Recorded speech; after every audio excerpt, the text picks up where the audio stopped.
natin. Siyempre, pag plantita ka, maaga ka po talagang pumunta sa garden. So ngayon, mga langga, mayroon po tayong ipapakita. Ayan, yung ating garden. Doon sa ating garden, yung ating kubo na dati ay nabubulok na, ngayon po langga ay okay na siya. Pinagawa na po natin yung ating kubo dahil dati ito ay nabubulok. Tinangay na po siya ng malakas na hangin. Tumagilid na yung ating kubo kaya pinagawa ko na talaga langga. Ayan, tara at silipin natin yung ating pinagawa na kubo dito sa aking rooftop. Hi! Good afternoon everyone!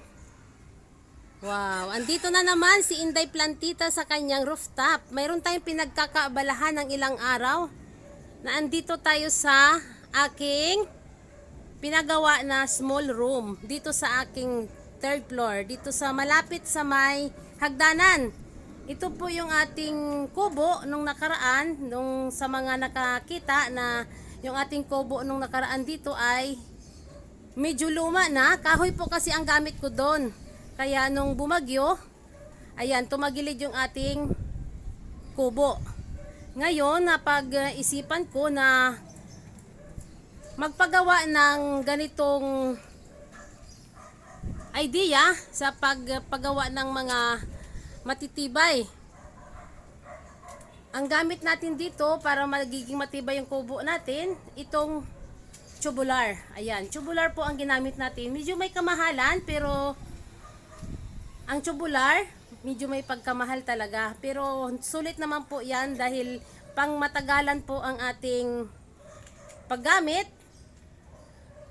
Tulad nito, metal paring po ang ginamit natin dito sa mga gilid. Itong frame na to, metal paring po ang ginamit natin dyan para magiging matibay kaysa doon sa kahoy.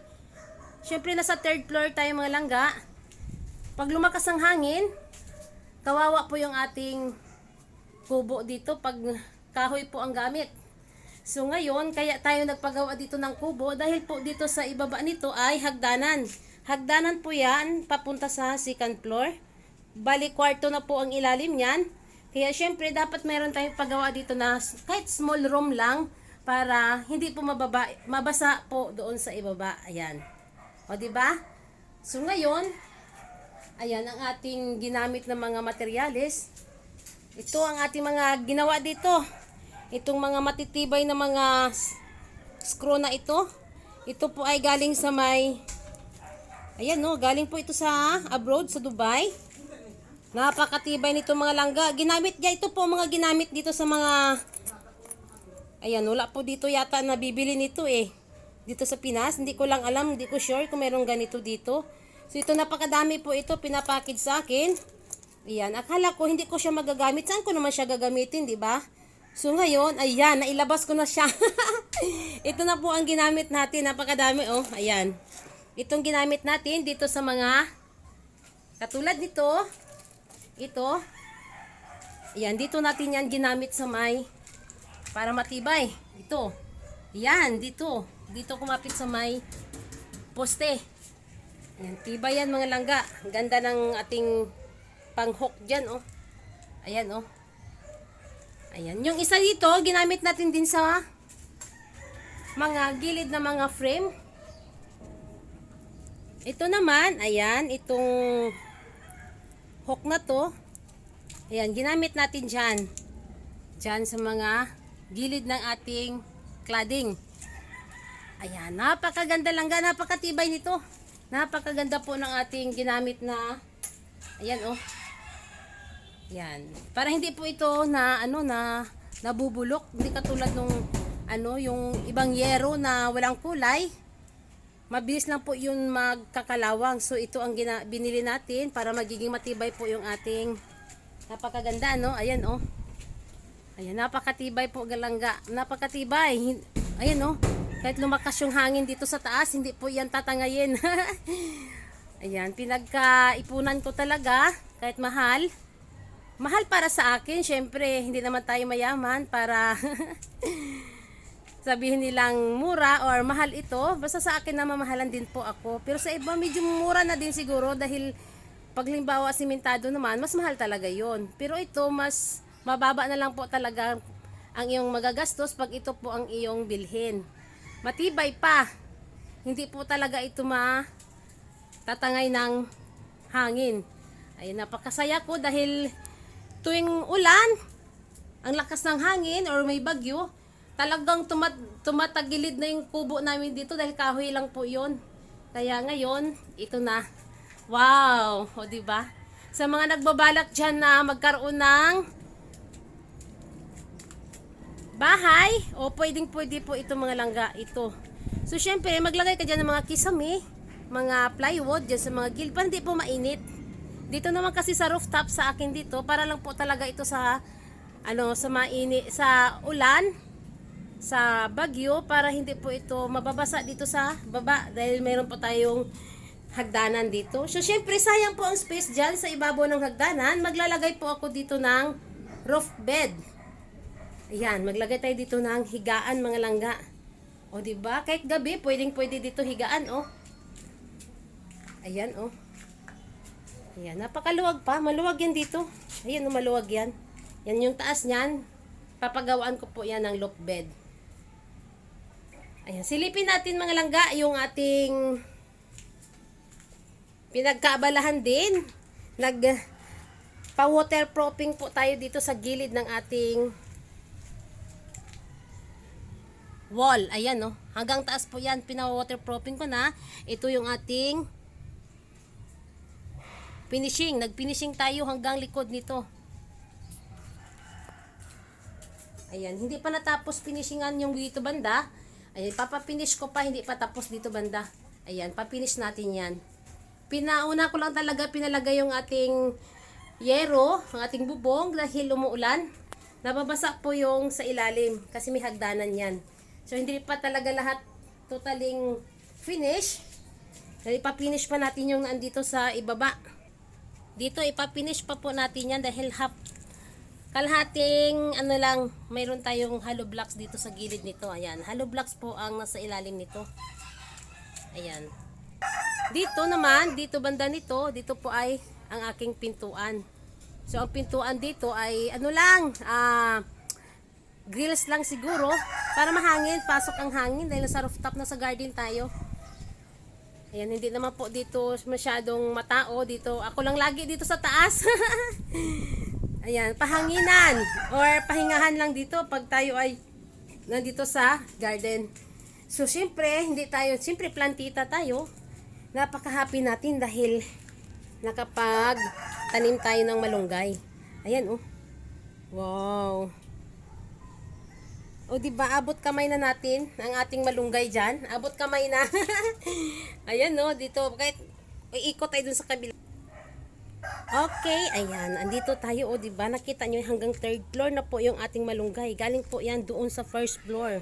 Ayan po, pinagkakaingatan ko po siyang buhayin para pag magbunga po ang ating malunggay, abot kamay na lang natin dito sa third floor. Hindi na tayo magsungkit-sungkit pa, 'di ba?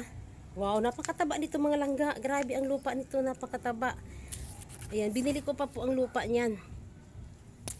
Ayan, may mga malunggay tayo dito. Yung ating malunggay doon sa harapan ng gate, wala na po 'yun, tinanggal ko na dahil matanda na po siya, tumatagilid na. So, pinalitan na natin. Ito na po ang kapalit. Itong malunggay na ito. Okay, ayan. Ang ating mga pinagkaabalahan ngayong hapon na ito. Ang ating, ayan, oh. Wow. Hindi pa tapos. Maglalagay pa tayo. Magbabalik tayo mamaya.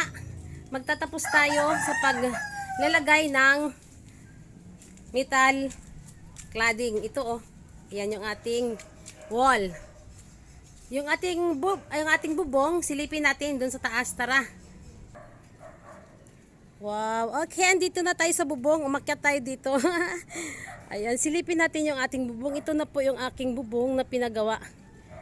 Ayun, yung ating doon sa dulo na yon, dapat papalagyan ko pa yun ng plain sheet para pag limbaw umulan at saka lumakas ang hangin, hindi po masisira yung ating yero.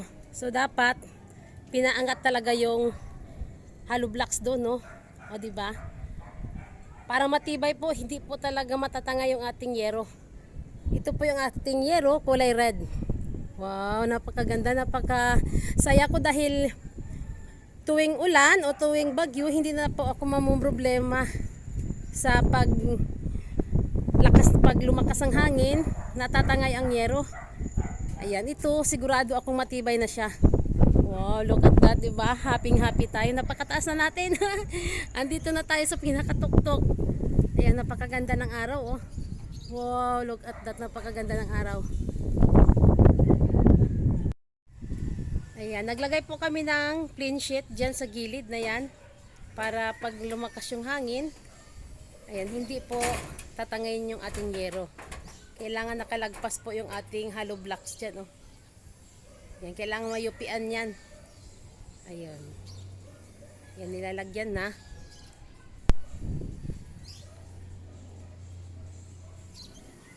Yan, ang init na.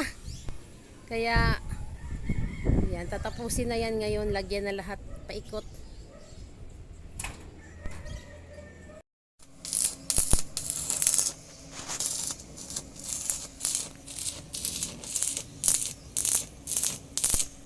Yan yung po yung ating pinagawang pinto.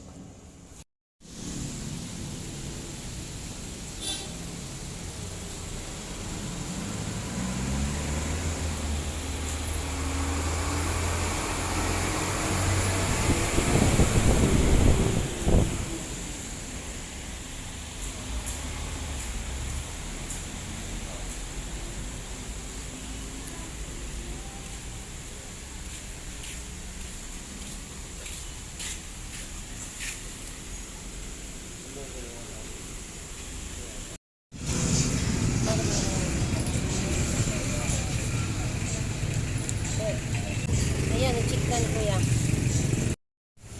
Nakita mo kung paano ko chinecheck. Tingnan si kuya nakabasag. Mag-hi naman kuya. Naka-live ka mamaya kuya. Mag-live stream ako si kuya, oh. Yung mga ganito, ma'am, pag kulang ka pa, pwede mo Oo. siya bilhin mas mura na. Pangkating ba? Oh, magkano kaya ganyan kuya? 20 pesos talaga. 20 pesos? Ah, sige. Kakatingin mo kasi yung buo. Sige. Mamaya baka may kulang. Sige po. Tatabi mo lang, matatansya mo naman yung pag may kulang. Pesos pala. Ayan mga pesos. No vlog. No vlog. Welcome to my guys.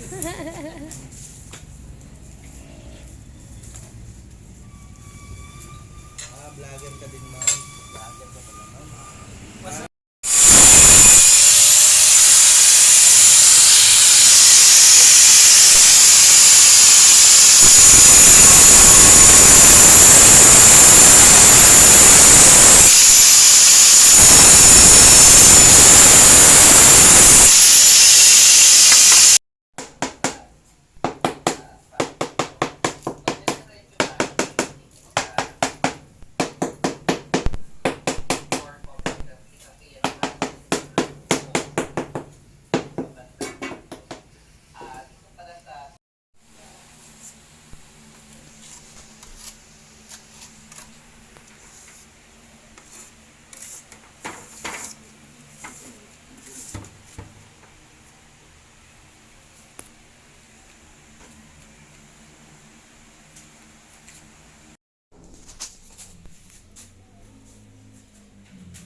Okay, ito na po yung ating plywood na binili. Ayan yung ating. Pagkatapos natin magpa-tiles, ang ilalagay naman po natin ay ang ating mga plywood. So yung ating mga plywood, maglalagay tayo ng kisame at saka dito sa walling. Ayan, para hindi po siya mainit. Ayan, medyo may pagka-mahal din pala ang mga plywood. So, syempre, kailangan natin lagyan dyan dahil mainit po langga. Hindi katulad dito sa kabila, dito, simentado. Dito naman banda, plywood dito ang nilagay ko kasi kubo lang po natin ito langga dito sa rooftop. So, ayan. Nakapagpatiles na tayo. Kisame naman po ang ating ilalagay. Ayan, oh. Ayan, dito. Ayan, dito. Maglalagay din tayo dyan. Dito, lalagyan natin yan dyan ng kisame. Nakapag-skim coat na tayo dito sa may simento. Dyan, sa may pader na yan. Ayan, dyan yung ating, nagpatiles na tayo ng ating hagdanan. Pagkatapos natin dyan, ito. Hindi pa tayo nakatapos ng maglagay ng kisame. Dito pa lang sa wall. Ayan, oh. O, diba? Ayan, dito sa bintana, bibili pa tayo ng bintana. Dito, mag-i-skim coat pa dito lang ga. Diyan, oh. Magpapahid pa. Tsaka, lalagyan ng pintura. Ayan. Happy tayo dahil itong ating kubo dati ay napakabulok na. Ngayon, ayan, napakaganda na po ng ating kubo. Matibay na para sa darating na mga hangin. Okay, ayan, lalagay na po ng kisame ngayon. Ayan, ilang plywood din po itong binili namin. Ito po yung plywood na maganda kasi kahit mabasa, hindi po siya babakbak. Ayan, oh, kapal yan. Ayan, nagsisimula na po dito, ginawaan na po dito ng ano. Ayan, ganyan. Ayan. Ayan, ito po ang ilalagay muna dyan, dito, bago lalagyan ng plywood. Nilagyan na po yan dito, dito sa loob niyan, mayroon na po nakalagay nito, oh. Ayan, at saka sa kisame, lalagyan yan. Kasi ito yung protection talaga sa init, bago maglagay ng plywood. Okay, ayan, mamaya. At sisilipin natin kung kamusta na, kung hanggang saan na ang naabot ng ating pagkikisame at sa paglagay ng plywood dito sa wall.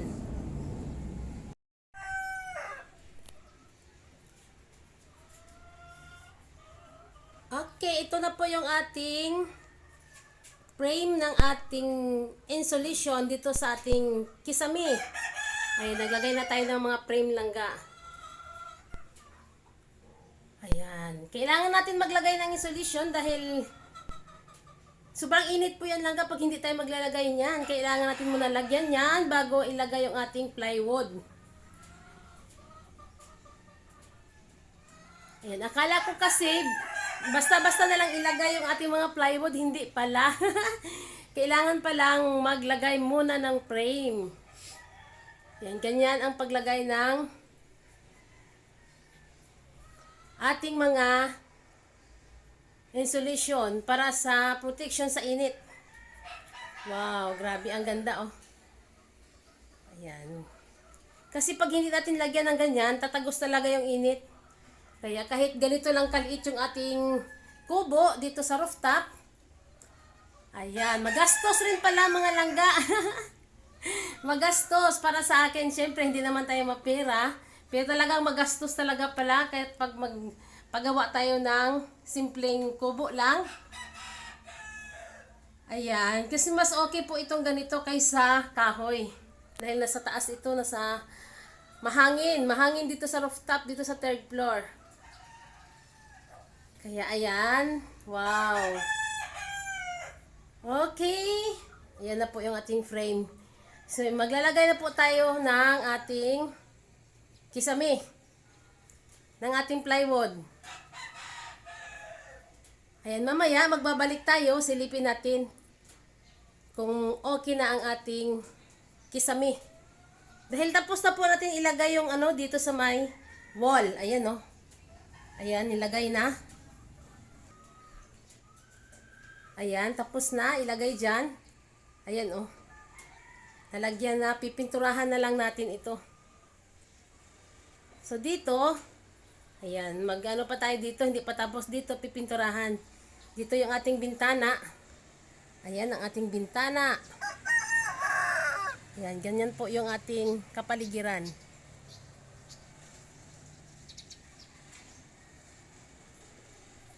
Okay, ayan. Mamaya magbabalik tayo kung nailapat na ang ating kisame.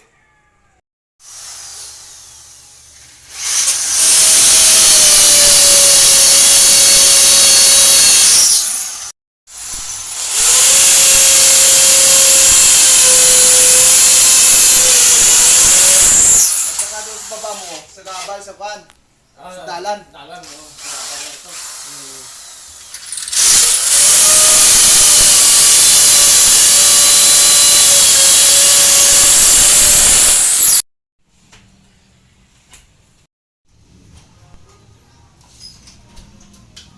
Hindi kaya yung problema to, okay? Okay, ayan. Pagkatapos natin maglagay ng skim coat, ayan, nagpipintura na po tayo mga langga. Ano yung ating pintura ay kulay green. Ayan, dito, tapos na dito banda. Ayan, natapos na rito. Ayan, silipin natin. Ayan, oh, ganyan. Kulay green yan langga ang ating pinagawa. Ang ating biniling kulay. Dahil nandito tayo sa garden. Ang ganda, oh. Ayan, nagpipintura pa. Hindi pa natatapos.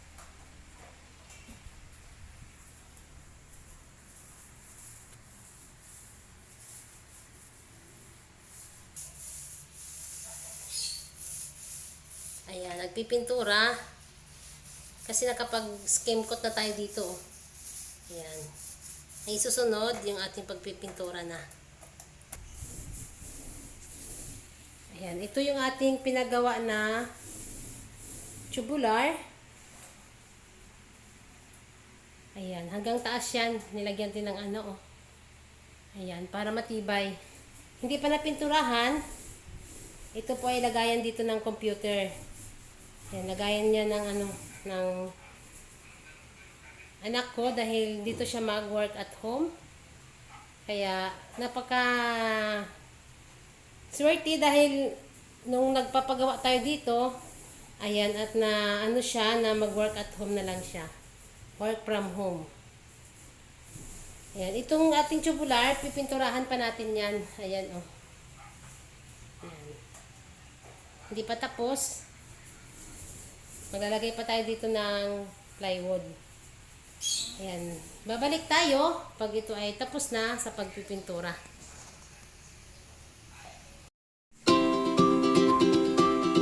Okay, ayan. Ito na po yung ating pinagawa na hagdanan. Ayan. Tapos na yung ating pinagawang hagdanan. Nagpalagay po tayo dito ng hawakan. Ito po yung napili natin hawakan na design. Ganyan ang simple lang langga. Simple lang yung pinagawa ko. Ayan, tubular po yung ginamit. So, ayan, ito na. Silipin natin dito. Ayan yung ating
So ito yung ating bintana. Nagpalagay na rin po tayo ng bintana. Ito po yung napili kong bintana na ipalagay dito. Itong ganitong style lang ga, hindi siya sliding.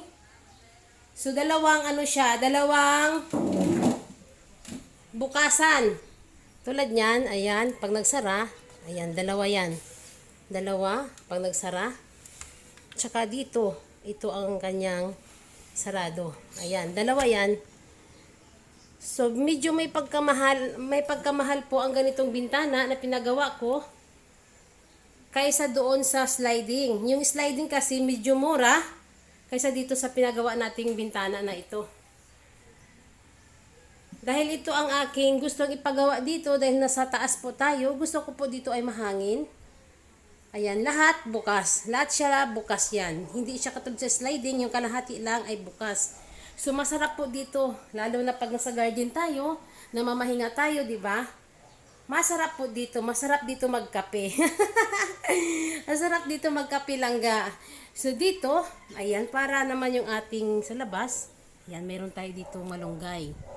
Ayan, naaabot lang natin yung ating malunggay. Ayan, oh. Ayan, ang ating malunggay at saka yung ating dragon fruits doon. Ayan, silipin natin yung ating bintana doon sa labas. Pinapinisingan ko na po ang gilid nitong ating pader.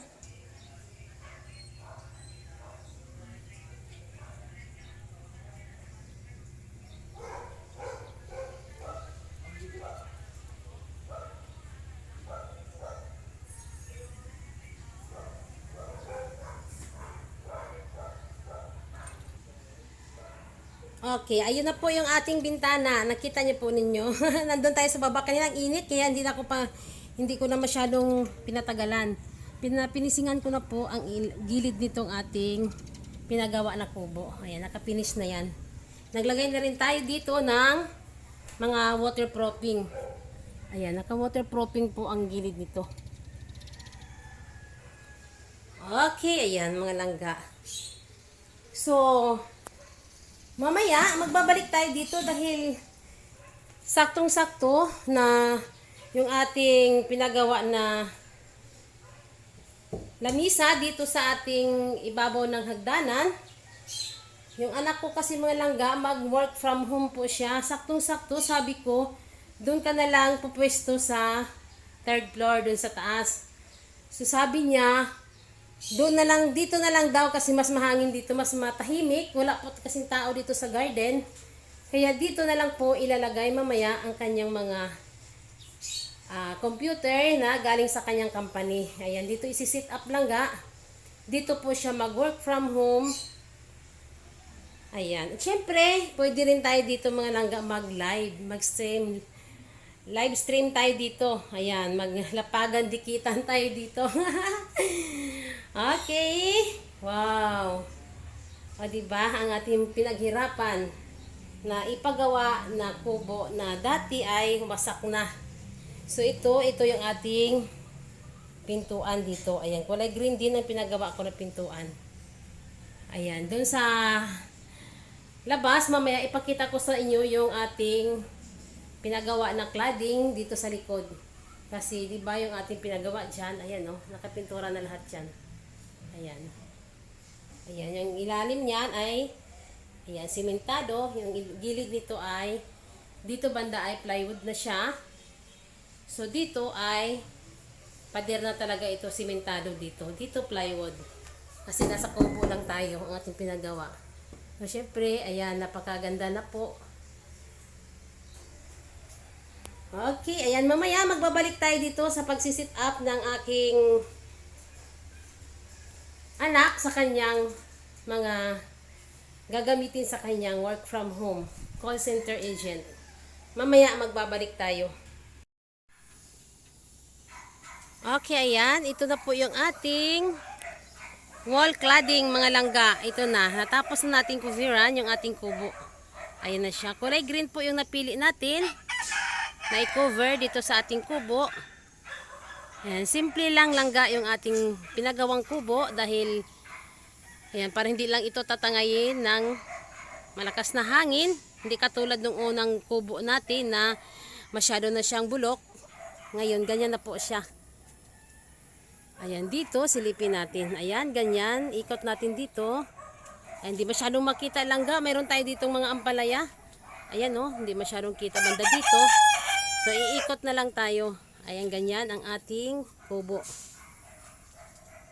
Yan, tama lang yung ating pinagawa dito sa ating kubo na ito. Hindi ganong kalakihan, pero napaka ayos na ayos. Okay para sa akin. Hindi na tayo kakabahan pag umuulan. Sa malakas na ulan. Yan, meron tayo diyang ano. Maglalagay pa ako dyan ng alulod, oh. Dyan, kasi may sampayan tayo dyan. Sa gilid na yan, sampayan yan.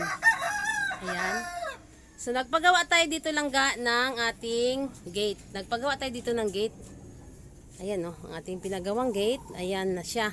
Ito na yung winilding natin. Ayan. Ang ating gate.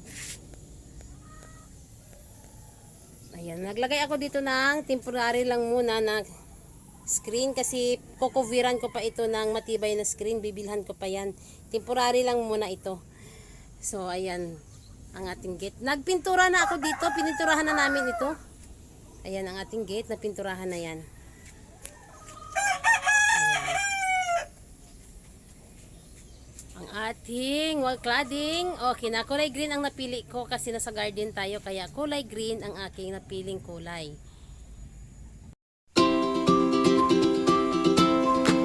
Okay, ayan. Ito na yung ating final na natapos ang ating kubo. Ayan. Ito po yung sinabi ko sa inyo na magbabalik tayo dahil ito po yung ating langisa dito na pinagawa dito sa ilalim ng ating hagdanan. Yan po, ang hagdanan ng dyan sa baba. Ayan o. So dito, para hindi po masayang yung ating space dito, nagpalagay tayo ng langisa. So syempre, yung anak ko kasi mga langga, nag-work from home siya. Ayan, ito po yung sinasabi ko na magbabalik tayo dito. Ayan, silipin natin yung ating lamisa na pinagawa na talagang napakaganda para sa akin dahil meron pong Kristo yung anak ko